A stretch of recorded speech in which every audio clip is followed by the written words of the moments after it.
Perjalanan kali ini bukan datang ke suatu tempat lalu kembali pulang, tetapi datang ke suatu tempat untuk pulang.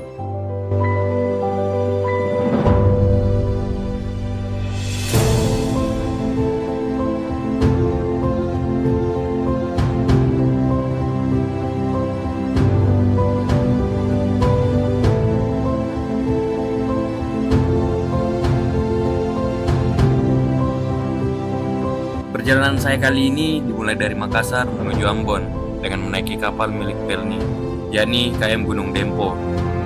Ambon akan menjadi tempat transit sebelum menuju destinasi yang akan saya tuju.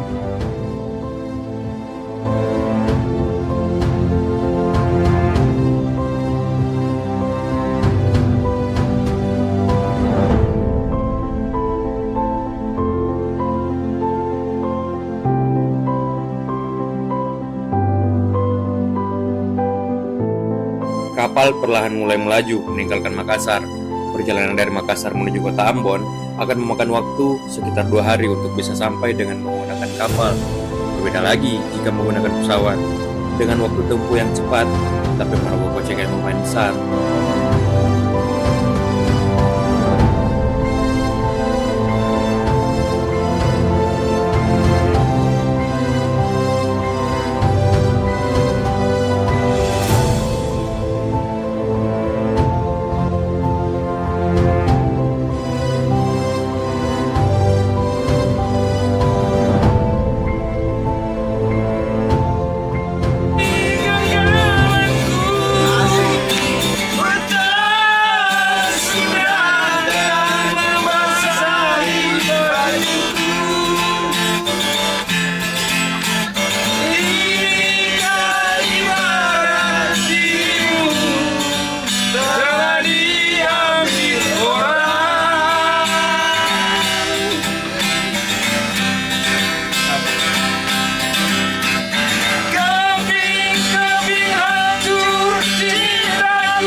Selain harga yang terbilang cukup terjangkau, salah satu hal yang menyenangkan jika berpergian menggunakan kapal adalah saya bisa menambah teman-teman baru dalam perjalanan dan bertukar cerita hingga larut malam.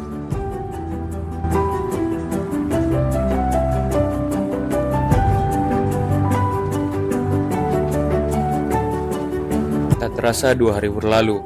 Dari kejauhan, nampak gemerlap cahaya indah menyambut kedatangan saya di kota Ambon.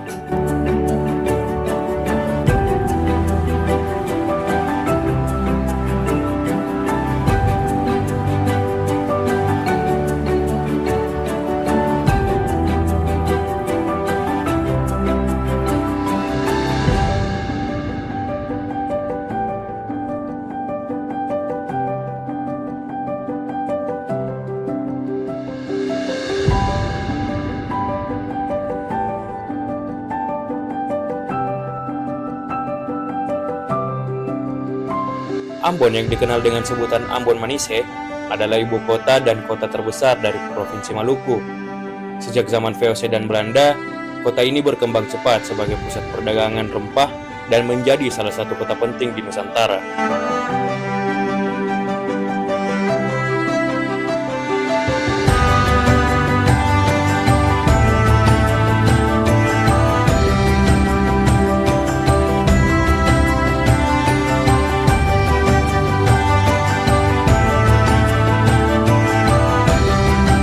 Sesampainya di Ambon, sembari menunggu kapal menuju Banda Neira, saya memutuskan untuk berkeliling menikmati keindahan kota Ambon. Salah satu destinasi yang ikonik di kota Ambon adalah Jembatan Merah Putih.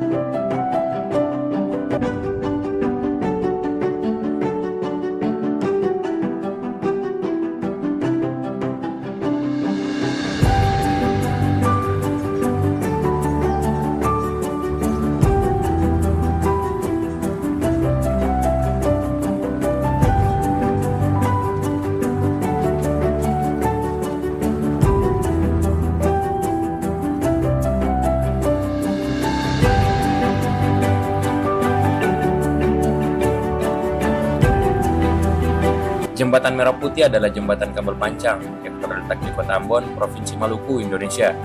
Jembatan ini membentangi Teluk dalam Pulau Ambon yang menghubungkan Desa Rumah Tiga di Kecamatan Teluk Ambon pada sisi utara dan Desa Hative Kecil di Kecamatan Sirimau pada sisi selatan. Jembatan ini merupakan jembatan terpanjang di Indonesia Timur, menjadi bagian dari keseluruhan tata ruang Kota Ambon dan menjadi ikon Kota Ambon.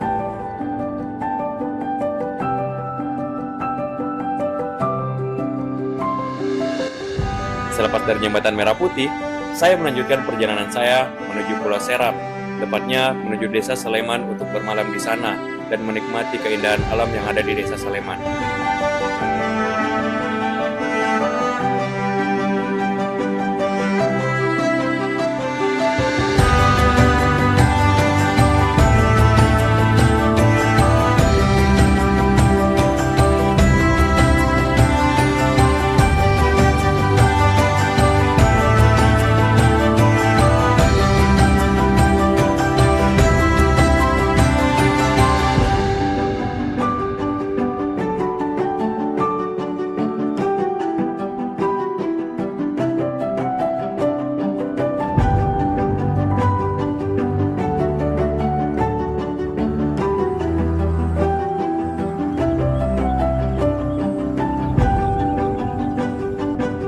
Akses menuju Pulau Seram, salah satunya dengan menggunakan kapal cepat dari Pelabuhan Tulehu menuju Pelabuhan Amahai. Perjalanan dari Tulehu menuju Amahai membutuhkan waktu 1,5 jam dengan menggunakan kapal cepat.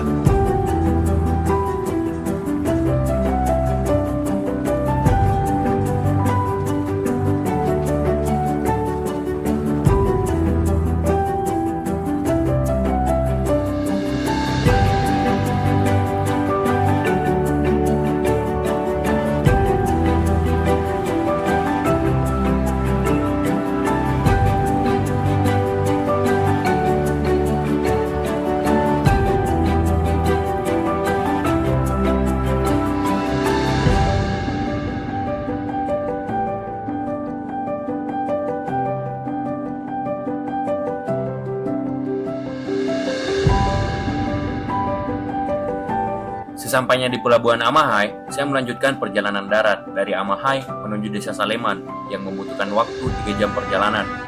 Struktur jalan yang berubah-ubah dari jalanan perkotaan dan kadang sesekali berganti tanah.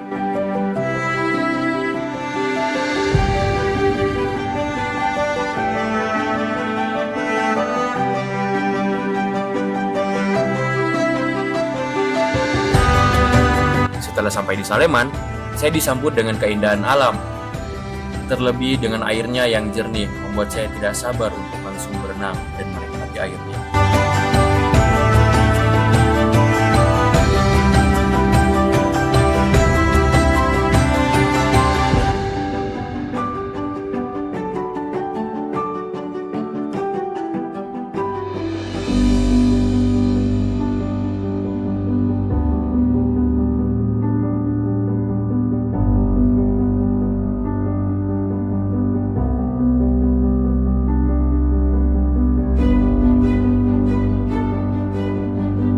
Keesokan harinya, saya bersama dengan tim berangkat ke beberapa destinasi wisata yang ada di Saleman, menggunakan perahu dengan tujuan Keramba Cinta.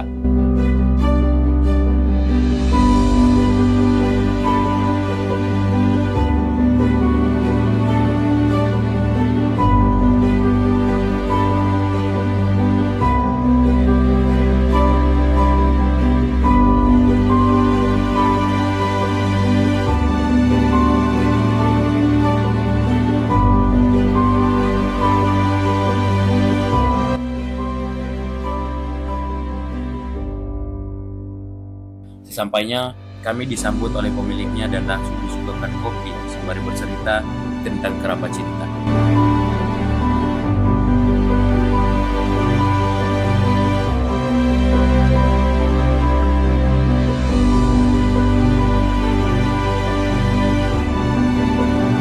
Keramba Cinta sendiri dibangun di tengah laut dengan luas 50 x 50 meter yang merupakan impian masa kecil dari sang pemilik. Keramba Cinta dibangun pada tahun 2019. Tak perlu khawatir soal biaya. Pasalnya, sang pemilik tempat tidak memberlakukan biaya masuk sepeser pun, alias gratis.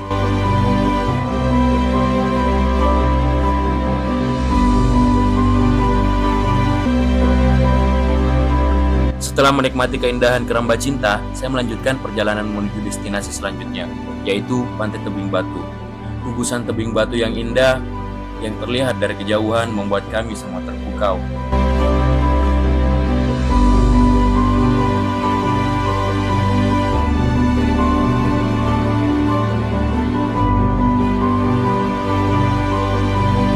Di sini saya berkeliling Pantai Tebing Batu dengan berjalan dan menggunakan sepeda air yang kami bawa.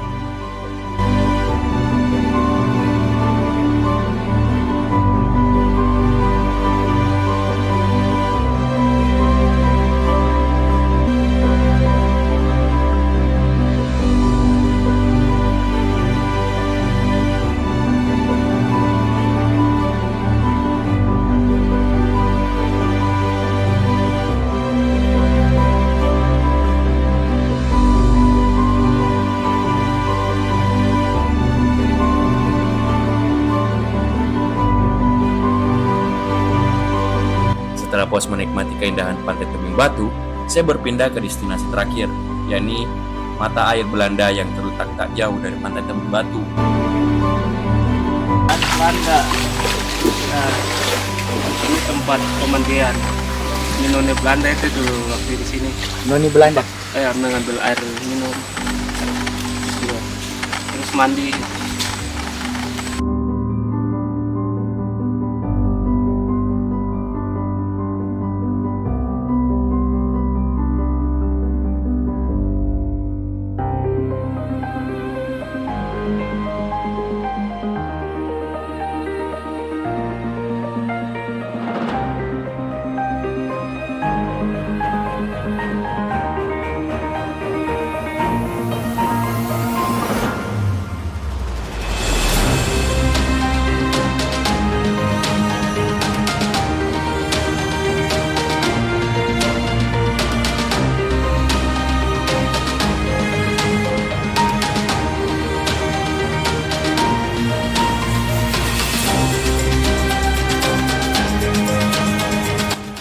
Setelah berkeliling di Pulau Seram, saya melanjutkan perjalanan menuju Banda Neira dengan menggunakan kapal dengan waktu tempuh kurang lebih 14 jam.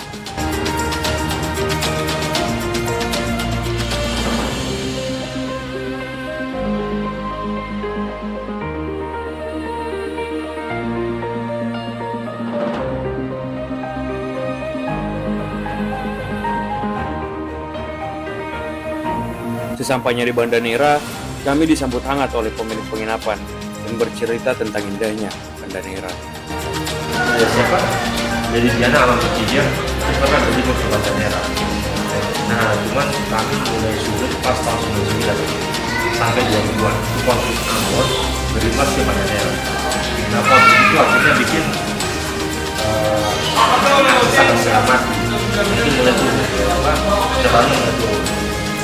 Baru mulai ramai lagi tahun 2013 setelah ada band Banda Neira, dan mereka berdua sampai keluar belum pernah ke Banda Neira.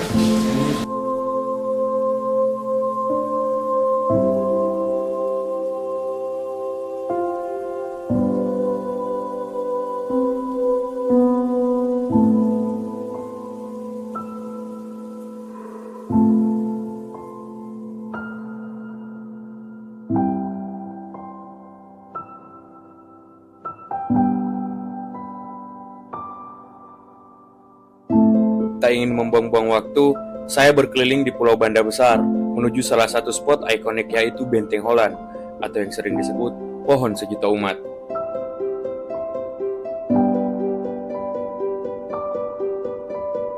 Selepas menikmati keindahan gunung api Banda dari Pohon Sejuta Umat, saya bergegas untuk menikmati senja di salah satu destinasi ikonik lainnya, yaitu Benteng Belgika.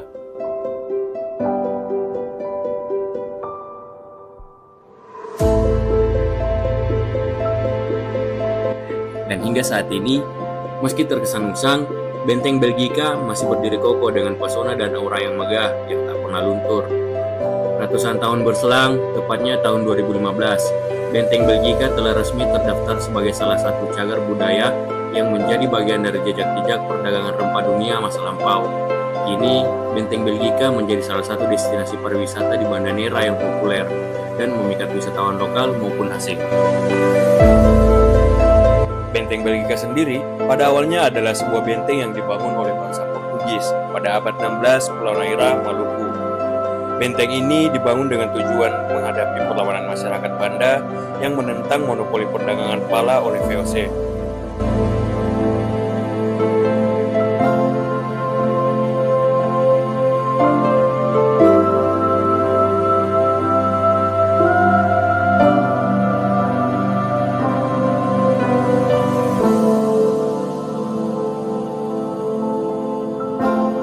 Ternyata memang benar kata Sultan Syahrir, jangan mati sebelum ke Banda Neira. Dan ini bukan hanya sekedar cerita tentang Banda Neira yang indah, tapi tentang surga kecil yang ada di Indonesia Timur.